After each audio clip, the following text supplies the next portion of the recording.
Imagine being born into a life sentence before you even learn how to speak. Not a prison cell, but something darker, something inherited. You're not poor, not privileged, just invisible. And yet from the moment you take your first breath, your fate is sealed by blood. You're the child of death's right hand. The city doesn't fear your name yet, but they will. Because your father isn't a farmer or soldier. He's the executioner. And one day, you will be too, whether you want to or not.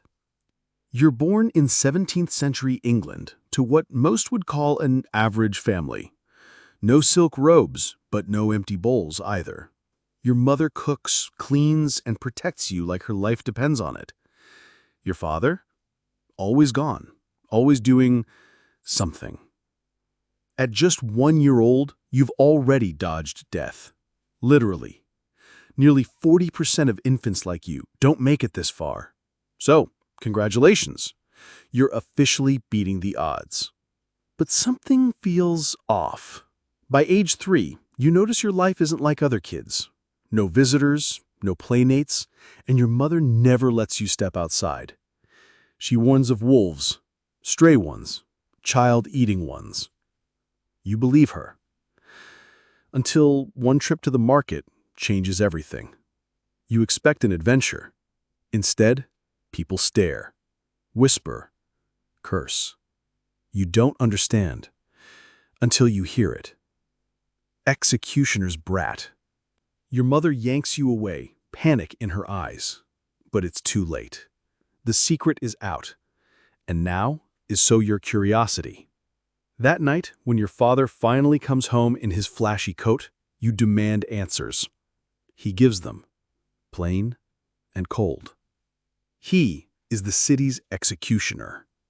And one day, you will be too. Because in this cursed profession, bloodline matters more than willpower. He didn't choose it. His father was one, and his, and his. And now, it's your turn. By age 12, training begins. You're not swinging swords yet. You're sharpening them. Cleaning up after the condemned. Wiping blood. Hauling bodies. It's awful, but manageable. Until you witness your first execution. A man, weeping, pleads for his life. His kids are crying in the crowd, but your father stands like a statue, emotionless. The rope drops. The neck snaps.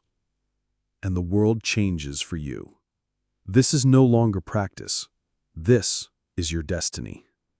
You try to resist, but resistance is punished. Your father trains you in anatomy, not in books, but with real corpses. You learn torture by watching, not reading. How to extract pain. How to pull teeth cleanly. How to keep someone alive just long enough to make them talk. Then, the final test. 2 years of law, protocols, city rules. Because being an executioner isn't just about blood. It's about knowing when and how to spill it. Legally. At 16, it's time. Not for the crowds yet. First, you practice confession extraction. Torture. Silence. Then one day, your father sees it. You don't flinch anymore. And that's when he knows. You're ready. Your first public execution arrives.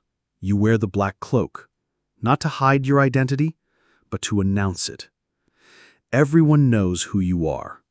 The cloak is fear incarnate. You step onto the scaffold. Your hand shakes. Your heart pounds. But your father's words echo. Fake it till you make it. One clean swing. The head falls. Silence. Then, gasps. You're disturbingly good. Soon, you're the city's official executioner. The pay is high, the fear higher. You get to keep the belongings of the dead. A coat here, a necklace there. Until one day, a girl in the market spots you wearing her father's boots. She doesn't scream. She doesn't speak. She just stares, with murder in her eyes. You're not just a butcher. You're the butcher. And worse, you're untouchable. The church bars you, society shuns you, but you're expected to marry. So you find someone just as rejected by the world. A whore. Beautiful and broken like you. No priest, no guests, just the two of you and your family. For once, you feel something close to happiness. Years pass. Death becomes routine. Your legend spreads. 1,000 souls gone by your hand. You don't wear that number proudly. It haunts you. Their faces visit you in dreams. Their screams live in your ears.